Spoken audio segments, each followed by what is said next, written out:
Bonjour à tous, bienvenue sur ma page Technologie démystifiée. Voilà, nous sommes toujours sur la série de vidéos en immersion industrielle. Actuellement, on verra pratiquement tout ce qu'on a pu découvrir en théorie. On verra le fonctionnement de l'usine de façon pratique. Voilà, donc si tu es étudiant, parent d'élèves, technicien, cette vidéo est faite pour toi. C'est parti. Ok, monsieur Nakanabo, oui, voilà. Où est-ce que nous sommes actuellement? Où sommes-nous? Oui, nous sommes dans les armoires électriques. Ok. Et voilà, donc c'est pour vous montrer, en fait, je parlais du système de démarrage industriel qui était l'ATS. Donc l'ATS, c'est, voilà le modèle d'ATS que nous avons ici. Ok. Les ATS 48. Et là, également, pardon, ok. Nous avons également, pour les moteurs de 110 kW, ça c'est un ATS. Ok. Ah ouais, pardon, ouais. Ok. Voilà. Pour les moteurs de 110 kW, nous avons des ATS également 48. Voilà. Mais le système de branchement, c'est comme je disais, voilà le modèle. Vous avez là un sectionnaire, le contacteur de ligne. Et la sortie du contacteur de ligne vient se relier aux bornes de l'ATS. Yes. Et également, ça se lie au contacteur de court-circuitage. Et là, à la sortie du contacteur de court-circuitage, ça revient également pour se lier à l'ATS. Et là, nous avons la sortie du moteur en bas. Ok. Voilà. Là, vous avez la cellule API. C'est l'API Modicon en question, hein? Oui. Okay. Schneider. Schneider. Oui. Okay. Donc, du M340. On voit ses entrées-sorties. Oui. Ok. Oui, c'est du Schneider, effectivement. Waouh. Il fonctionne en 24 volts. Oui. 24-25. Ok. D'accord. Vous pouvez aller pour l'explication de comment il... Oh bon, nous avons en fait son branchement là. Donc, nous avons le câblage là. Là, vous avez les cartes d'entrée, vous avez les cartes de sortie et les cartes analogiques. Ok. Voilà, installées sur le rack. Magnifique. Ouais. Donc, je ne sais pas, il y a le transfert de 800 devant, mais nous avons là.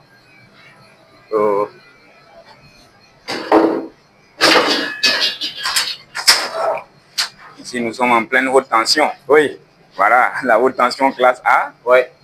Là, nous avons l'arrivée. Directement après notre transfert, nous avons l'arrivée là, protégé par un master pack. Et du master pack, on a fait la liaison avec également un autre master pack là, qui est lié au groupe électrogène de 1000 kVA. Donc à partir de là, nous pouvons changer la source. L'inversion des sources. L'inversion des sources. En cas de coupure de la Sonabel, ça bascule automatiquement. Voilà. Magnifique. Mais voilà, je veux savoir, en cas de coupure, lorsque la Sonabel, il y a un délestage ou en tout cas une coupure générale, ce dispositif-là, il prend combien de secondes pour réagir? Ou bien c'est de façon automatique, il fait une alimentation sans interruption?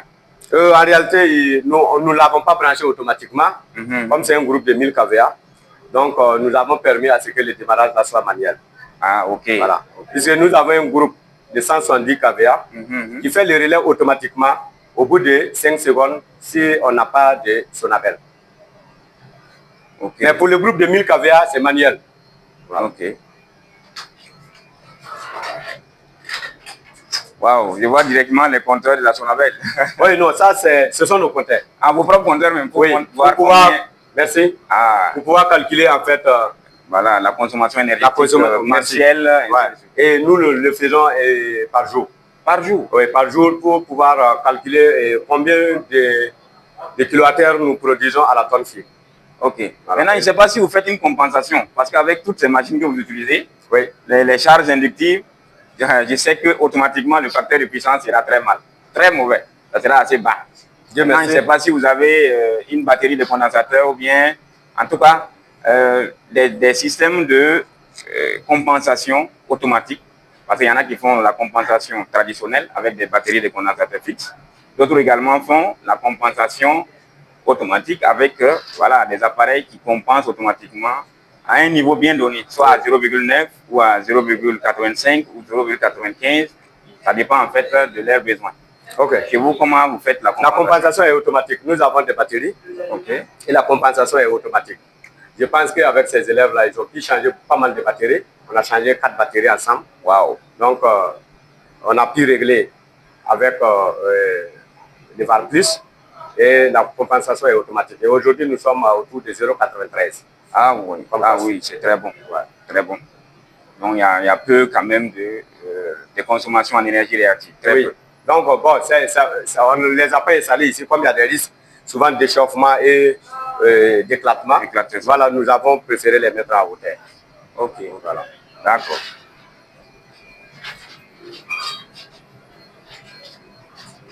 Ok, maintenant on sera sur le terrain. On va aller sur le terrain. On sera directement en contact avec les grosses machines. Oui.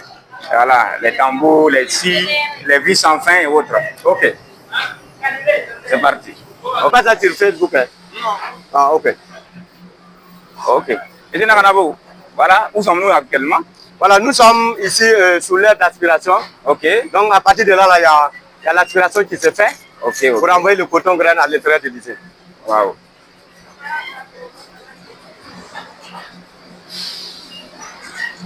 Tu peux venir.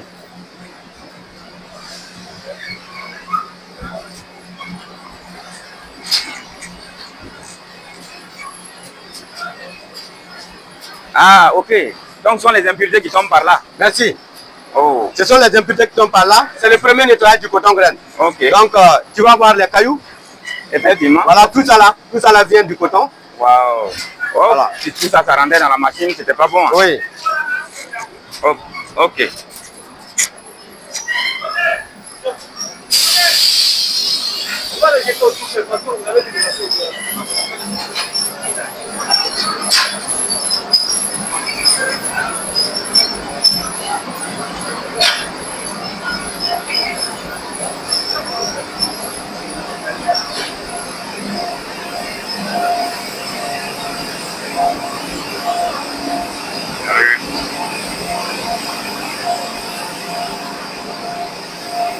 Oui. La première machine est là-bas. Ok. Elle est en haut. La deuxième machine de nettoyage, quoi. Pipite, égrenage, régulation, usine de Koudou. Ok. Vitesse, alimentation. Donc là, c'est à partir d'ici que nous démarrons toutes les machines. Ok.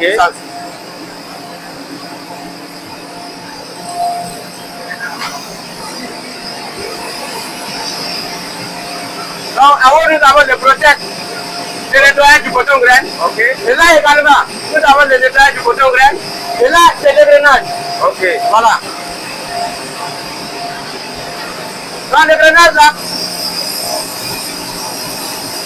Waouh.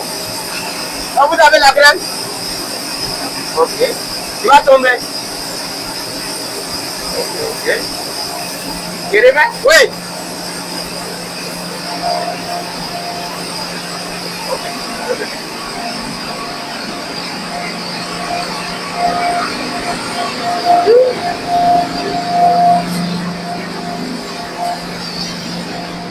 Là, nous avons les LC dans le condensateur qui va être le premier nettoyage du coton et de la fibre du moins. Ok. Et là, nous avons le cylindre de scie. Ok. Un cylindre qui va rouler et le tambour va arracher la fibre.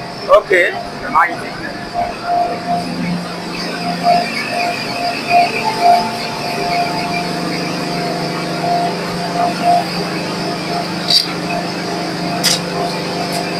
Ah, c'est bon.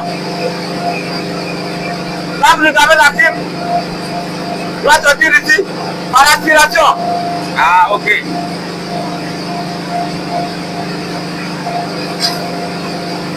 Voilà.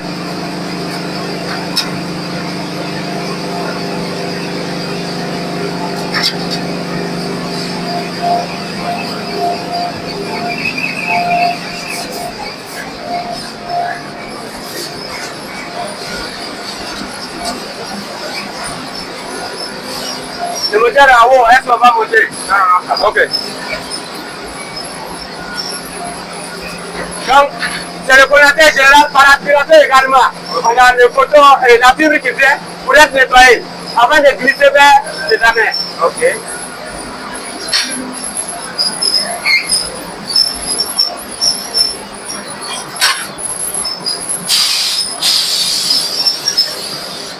Les amers est chargé de damer la fibre.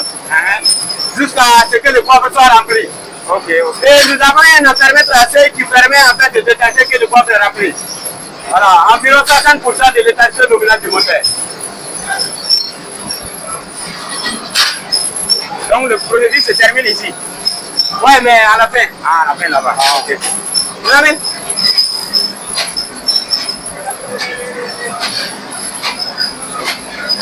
Bonjour. Vous te levez.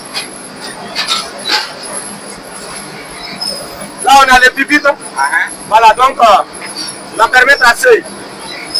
Ils ont réglé, à partir de là, ils sauront à peu près quelle fois la balle là va sortir. À partir de 60 vous avez... Oui, environ 60% de l'étanchéité du moteur. Et c'est un moteur de PHP, 15 HP, tu vois. 15 HP. Ah, c'est pas vrai, ok. Cheval va faire. Oui, oui. Donc ça fait à peu près... Ok.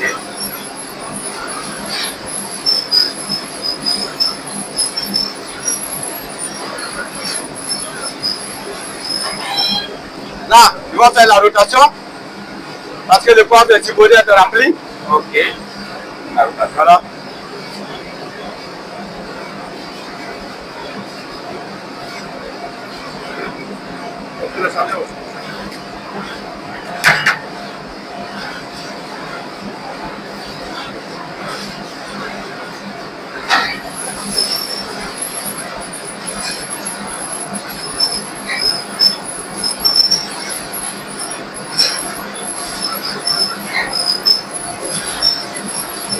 Voilà, c'est exactement comme ça. Voilà, maintenant les autres vidéos sont là. Bon, lisez ça seulement, après vous allez voir les autres vidéos. Non. Après, sortie bien profilée. Il suffit de mettre les sangles et puis aller. Voilà. Oh. Ok.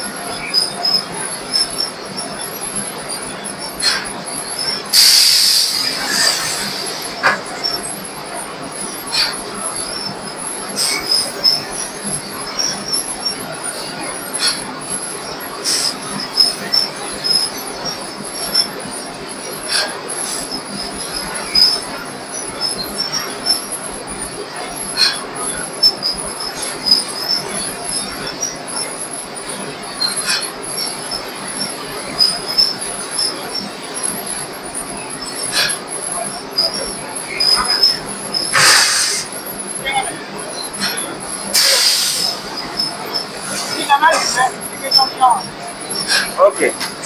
Voilà. Ça part maintenant pour l'entassage.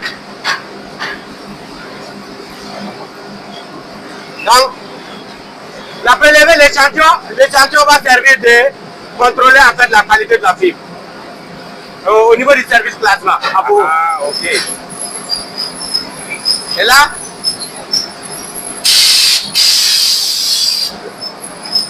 ils vont mettre un sachet. Et ici, on aura une bascule électronique.